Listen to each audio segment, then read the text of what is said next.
বাংলাদেশের জার্সি গায়ে পরার অপেক্ষার প্রহর গুনছেন Brazilian professional footballer Jonathan Fernandes.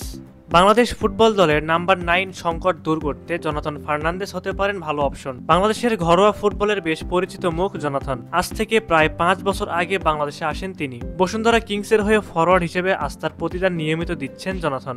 নিয়মিত করছেন গোল ও অ্যাসিস্ট। বাংলাদেশে সে কিভাবে আসলো এবং আগামীতে জোনাথন বাংলাদেশের হয়ে খেলার সুযোগ পাবেন কিনা তাই জানাবো আজকের ভিডিওতে। ফার্নান্দেজের বাংলাদেশে আসাটা কাকতালীয় ছিল। কিংসের টেবিলে 3 মাস ধরে পড়ে থাকা বায়োডাটা প্রায় হারাতে বসেছিল, কিন্তু শেষ মুহূর্তে দানটা ঠিকই মেরেছে বসুন্ধরা কিংস।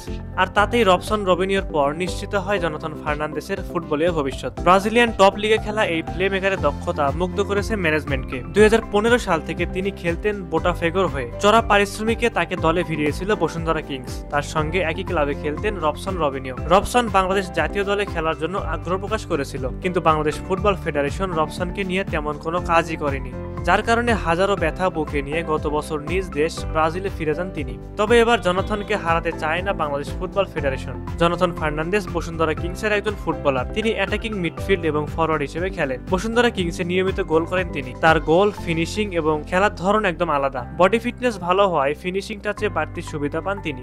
এরকম একজন ফুটবলারের বড্ড অভাব বাংলাদেশ জাতীয় দলে। বাংলাদেশ ফুটবলের ভবিষ্যৎ নাম্বার 9 হিসেবে জোনাথন ফার্নান্দেসকে বিবেচনা করা যেতে পারে। বর্তমানে নাম্বার 9 হিসেবে খেলার একাধিক ভালো লোকাল খেলোয়াড় পাওয়ার সম্ভাবনা দেখা দিলেও সে বা তারা যে আন্তর্জাতিক মানের ভালো স্কোরার হবে সেই সম্ভাবনা খুবই কম। তাদের পজিশনিং, পাসিং, হোল্ডিং প্লে ইত্যাদি ভালো হতে পারে, কিন্তু পজিশনের হিসেবে তাদের স্কোরিং সক্ষমতা, বিশেষত 6 গজ থেকে ট্যাপ ইন গোল করার দিক দিয়ে তাদের দুর্বলতা লক্ষণীয়। জোনাথন ফার্নান্দেসকে যদি পাওয়া যায় তাহলে জামাল, হামজা, রাকিব, জোনাথন সহ সকলকে নিয়ে দারুণ একটা লাইন আপ করা যেতে পারে। হামজা আসার আগে দেশের ফুটবলের চিত্র ছিল ভয়াবহ, কিন্তু যখনই হামজা বাংলাদেশে আসার জন্য ঘোষণা দেন তারপর থেকেই দেশের ফুটবল প্রাণ ফিরে পায়। দেশের ফুটবলে বইতে থাকে আনন্দের বাতাস।